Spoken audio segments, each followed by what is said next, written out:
Blues analysis 5/4/26. The PowerPoint nobody asked for and nobody wanted.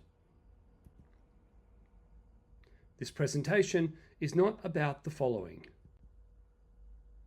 blues music or having the blues, though it could be. It's about the Navy Blues, Carlton. It's about the search for answers. First stop, a tale from Shakespeare and one from Homer.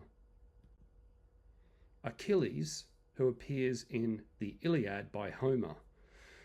This is a Greek mythological tale containing tragic elements, great strength and a fatal vulnerability, glory versus mortality, and an inevitable fate. King Lear, written by William Shakespeare. This is a tragic tale about a powerful figure, Lear, a fatal flaw, pride, poor judgment, a fall from greatness, suffering, insight, and devastation. Sound familiar? The Carlton Footy Club. Once a dominant powerhouse of the AFL, Carlton now sit as a proud but frustrated giant, carrying the weight of history while battling inconsistency and underperformance across the better part of the last 2 decades. In classical storytelling, Carlton right now is stuck in the tragic hero arc. A tragic hero rises with talent and promise, but a fatal flaw or pressure leads to decline, mistakes, and downfall, evoking sympathy from some because their failure feels both inevitable and profoundly human. The Blues are good enough to almost succeed, which makes the failure more powerful. Carlton aren't uncompetitive. They're not bottoming out. Well, not yet anyway. They have been in games, even dominating at times. Then something slips. That's exactly what makes it both gripping and painful. Legendary Aussie golfer Greg Norman experienced the yips under pressure, losing composure in crucial moments, overthinking shots, tightening mentally, and failing to close tournaments despite dominant positions, most famously at the 1996 Masters collapse. Teams that can't close out tight games are often labelled as mentally weak, but that's usually an oversimplification. So what is going on? Fatigue? Fitness? Game style breakdown? Loss of structure under pressure? Decision making? Confidence erosion late in games? Or a combination of the above, or something yet to be uncovered if ever? Is it the collective yips? The issue is usually not physical, but possibly overthinking late in games, playing not to lose instead of to win, a heightened awareness of mistakes, a fear of repeating previous collapses. Could it be a little voice inside the head saying, "We've lost games like this before"? This creates a loop of tighter decisions, making mistakes, and confirmation of fear, which in turn leads to tighter decision, making mistakes, confirmation of fear, and so on. I think you get the picture. This in turn leads to what is known as the belief crisis. It starts small, missing a goal, a hesitation, a tight decision, making a mistake, a turnover, a rushed kick, poor execution. 3, confirmation of fear, doubt creeps in, confidence drops, players tighten up. That is the belief crisis. Is it a result of coaching? Maybe partly, but not simply. Is it a tactical system issue? Closing out games, rehearsed versus execution. controlling the tempo, playing the territory game, defensive structures, the opposition smelling blood in the water. Is it all psychological? Can the coach reset belief? Can decision making be simplified under pressure? Can fear be removed from the group? Is sacking the coach the solution? History would say rarely on its own. Why coaches get blamed? Culture. This includes belief, ability to handle pressure. List balance. This includes the list depth, roles, and the experience mix. System. This includes the game plan, clarity, and execution. Ultimately, the coach is judged on results, not inputs. Are one of the two ex-premiership coaches able to solve the problems? Adam Simpson or John Longmire? Things didn't end well for the ex-Carlton coaches Dennis Pagan and Mick Malthouse, both premiership winning coaches at other clubs. An ex-premiership coach might help, but only if the underlying issues are primarily structural. Otherwise, we'll just be resetting the clock. Then there's the key player losses from 2025. Charlie Curnow, Jack Silvani, and Tom De Koning. And if or when a key player like Jacob Wiedering goes off the ground, the system quickly collapses. But again, it's not that simple. What looks like mental weakness can actually be structural instability under pressure, inexperienced or misfitting replacements, e.g., decision-making under fatigue. Is it a disaster as many of the experts say? Well, yes, of course, winning is everything. Or is it? There's another side to it. Carlton are one of the most talked about teams in the AFL at the moment. Their success and failure is a fascinating, albeit tragic watch. Research says that humans generally become more invested when there is uncertainty.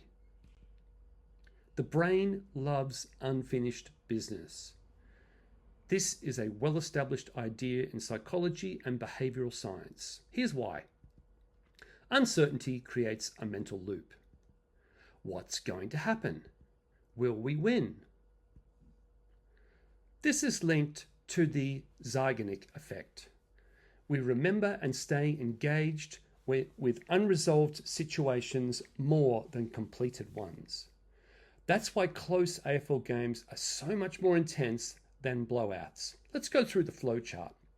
Start strong, big lead. We've got this. Opposition comes back. Pressure builds.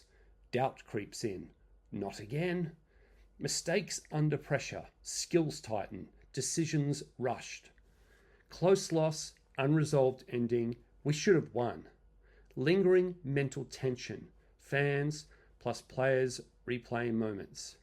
Next close game. Heightened awareness and anxiety, and so on. The loop continues. Why we're drawn to it. We are more drawn to uncertainty and unfinished business than to dominance. Let's face it, blowouts are boring. Close heartbreak equals emotional investment. Suckers for punishment. And this is why close losses hurt more than big losses. And we, the fans, keep coming back despite heartbreak. Further, variable rewards are addictive. When outcomes are unpredictable, win, lose, success, failure, the brain releases more dopamine. This is the same principle that attracts some people to gambling and excessive social media use, for example. This is known as intermittent reinforcement. Carlton almost winning, then losing, equals high emotional hook. Let's have a look at the flow chart on the right. Strong start, leading, we're playing great. Hope builds, fans fully invested, close game situation. We might actually win. Outcome varies. Rare win or heartbreaking loss. Emotional spike, huge highs or deep lows. Reinforces engagement. Next one, we're in with a chance, and so on. B.F. Skinner, an American psychologist and leading figure of behaviorism, the study of how behavior is shaped by the environment, researched operant conditioning using experiments like the Skinner box with pigeons to show that behavior is influenced by reinforcement and punishment. His key finding: behaviors that are rewarded, especially unpredictably intermittent reinforcement, are more likely to be repeated and become deeply ingrained. Thanks, B.F. Skinner. Oh, but there's more. Resetting hope. Each week, fans' hope is reset. This is the one where they hold on. That's powerful psychologically. The redemption narrative. Humans love the fall, the struggle, the comeback. Carlton right now are sitting in Act 2 of a story, not the ending. Shared suffering builds identity. For long-term supporters, pain deepens attachment. Loyalty becomes meaningful. This is why struggling clubs often have the most passionate fans. The way forward. Leadership, system clarity, executing small moments better call the C team. My two bobs worth. While a high degree of tension exists in the story, i.e., will the Blues win this week? Will they get pipped at the post? Will Vossi get the sack? The interest level and engagement will stay high for fans, media, and the footy public. The story continues, the tension builds, as well as the emotional investment. Alfred Hitchcock knew a thing or two about tension.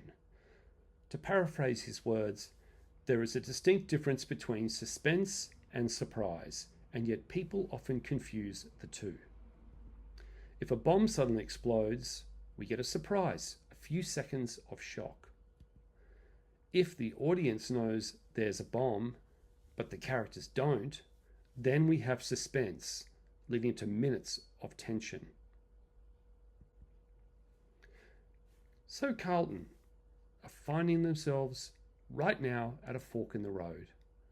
Path A, losses, doubt, hesitation, collapse, and ultimately becoming easy beats. Path B, losses, learning, clarity, composure, and breaking through. Breaking the tension. Sacking Vossi will break a degree of tension, and unless a new coach brings a winning streak, the Blues will be mostly forgotten by the media for the rest of the year. Winning breaks the tension momentarily. We'll take that. Getting flogged by the Crows this week will also break the tension. And if the pattern continues, fans will move to a different emotional landscape. Blues fans' deepest fears of the ghosts of the past seasons haunting them. Defeatism, expecting failure before it happens. Learned helplessness, believing nothing you do will change the outcome after repeated losses. Resignation, accepting defeat as inevitable. Fatalism, it's just going to happen again mindset. Hopelessness, loss of belief things can improve. Final thought. The Blues have been falling just short in heartbreaking finishes again and again, yet each week Blues fans keep showing up with hope and belief that a breakthrough is just a heartbeat away.